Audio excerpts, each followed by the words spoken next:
প্রত্যন্ত গ্রামের দরিদ্র পরিবারের ছেলে প্রিয়ব্রত সরকারের নিটে নজিরবিহীন সাফল্য। নবান্নে মুখ্যমন্ত্রীর সম্বর্ধনা। দক্ষিণ দিনাজপুর জেলার ৩-২ বেলবাড়ি অঞ্চলের ঠ্যাঙাপাড়া এলাকার বোয়ালদহ গ্রামের বাসিন্দা প্রিয়ব্রত সরকার ২০২৬ সালের নিট পরীক্ষায় সর্বভারতীয় স্তরে ৭৮৪তম র্যাঙ্ক, ওবিসি ক্যাটাগরিতে ২৩৭তম র্যাঙ্ক এবং ৬৬৩ নম্বর অর্জন করে জেলার সর্বোচ্চ নম্বরপ্রাপ্ত ছাত্র হিসেবে কৃতিত্বের স্বাক্ষর রেখেছে। রাজ্যের সেরা ১০০ জন কৃতি ছাত্রছাত্রী তালিকায় স্থান পাওয়া আগামী মঙ্গলবার নবান্নে তাকে সম্বর্ধনা জানাবেন পশ্চিমবঙ্গের মুখ্যমন্ত্রী। পাশাপাশি রাজ্য সরকারের পক্ষ থেকে একটি ল্যাপটপও প্রদান করা হবে। জেলা প্রশাসনের উদ্যোগে যাতায়াত সহ সমস্ত ব্যবস্থাও করা হয়েছে।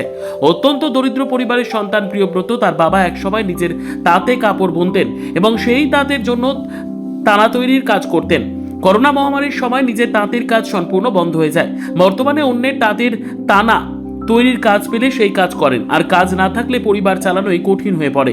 টিনের ছাউনি দেওয়া ছোট্ট বাড়িতে চরম আর্থিক প্রতিকূলতার মধ্যেও বাবা মায়ের সঙ্গে থেকে অক্লান্ত পরিশ্রম, অধ্যবসায় ও আত্মবিশ্বাসের জোরে প্রিয়ব্রত এই অসাধারণ সাফল্য অর্জন করেছে।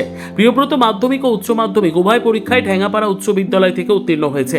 প্রত্যন্ত গ্রামের সীমিত সুযোগ সুবিধার মধ্যেও নিজের নিষ্ঠা ও কঠোর পরিশ্রমের মাধ্যমে সে আজ লক্ষ লক্ষ ছাত্রছাত্রীর কাছে অনুপ্রেরণা হয়ে উঠেছে। উচ্চশিক্ষার পথে এখনও আর্থিক সংকট বড় বাধা, তাই প্রিয়ব্রতর মতো মেধাবী অথচ আর্থিকভাবে অসচ্ছল ছাত্রের পাশে সরকার বা সমাজের সহৃদয় মানুষ এগিয়ে এলে তার একজন দক্ষ চিকিৎসক হওয়ার স্বপ্ন বাস্তবায়িত হবে। তার এই সাফল্য শুধু দক্ষিণ দিনাজপুর নয়, সমগ্র পশ্চিমবঙ্গের গর্ব। রবিবার বেলা ১টা নাগাদ এলাকার মানুষজন তাকে মিষ্টিমুখ করান।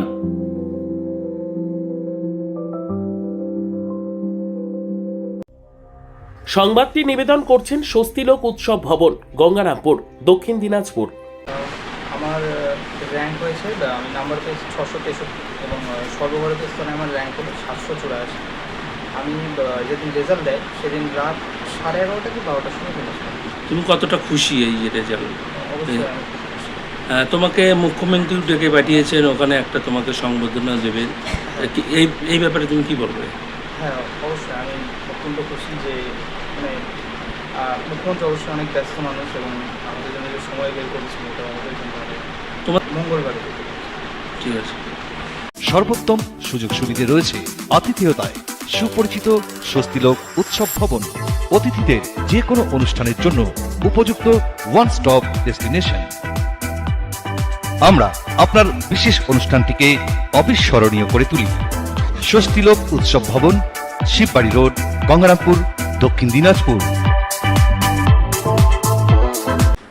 ছেলে নেট পরীক্ষায় রেজাল্ট ভালো করাতে আমি খুবই খুশি।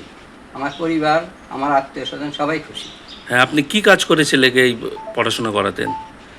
দেখুন, আমরা তো এখানে তাঁতের সঙ্গে যুক্ত, সে তাঁতের সঙ্গে যুক্ত থেকেই কর্ম করেই ছেলেকে। না, তাঁত শিল্প তো এখন প্রায় ধ্বংসের মুখে। ধ্বংসের মুখে, এখন কাজ বন্ধই আছে। এখন খুব কষ্টের মধ্যেই ছেলে আগে পড়েছিল ঠ্যাঙ্গাপাড়া হাই স্কুল। তখন ছেলের রেজাল্ট কেমন ছিল? ওর রেজাল্ট মোটামুটি মাধ্যমিকেও ভালো, হায়ার সেকেন্ডারি তো মোটামুটি ভালো। আপনাদের শুনলাম মুখ্যমন্ত্রীও ডেকেছে, এই ব্যাপারে আপনি কতটা খুশি? খুব খুশি। মুখ্যমন্ত্রী ডেকেছে, এর জন্য আমি খুবই খুশি, গর্বিত। ওর এই সাফল্যে আমরা সবাই খুব খুশি। আর শুধু এটা গ্রামের নয়, আমাদের পুরো বলতে গেলে পুরো রাজ্যেরই গর্বের ব্যাপার। তার কারণ হচ্ছে ও পুরো দেশের মধ্যে ৭৮৪ র্যাঙ্ক করেছে। আমাদের ওয়েস্ট বেঙ্গলের যেহেতু আলাদা করে লিস্ট বেরোয়নি, তাতেও টপ 100-এর মধ্যে আসে বলে মুখ্যমন্ত্রী ডেকেছে ওকে। এবার আমাদের জেলা থেকে 4 জন যাচ্ছে, তার মধ্যে ওর র্যাঙ্ক দেখা গেল সবার থেকে অনেকটা এগিয়ে। এবার আমার মনে হচ্ছে অনেকটা সামনের দিকেই থাকবে 100 জনের মধ্যেও। খুব খুশি সবাই। ও কোন স্কুলে পড়তো? ও ঠ্যাঙাপাড়া উচ্চ বিদ্যালয় থেকেই আপনার মাধ্যমিক উচ্চ মাধ্যমিক দুটোই করেছে। বরাবরই রেজাল্ট ওর খুব ভালো। ও কীরকম কতখানি পড়াশোনা করতো বাড়িতে? ও দিনরাত খুব পরিশ্রম করেছে, মানে বাড়িতে লাইন থাকুক না থাকুক ও নিজের মতো করে সবসময়ই পড়াশোনা করতো।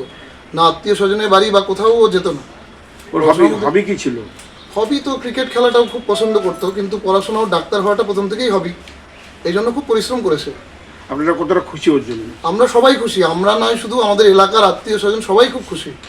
না, ডাক্তারি পরীক্ষা করতে তো প্রচুর টাকার ব্যাপার আছে।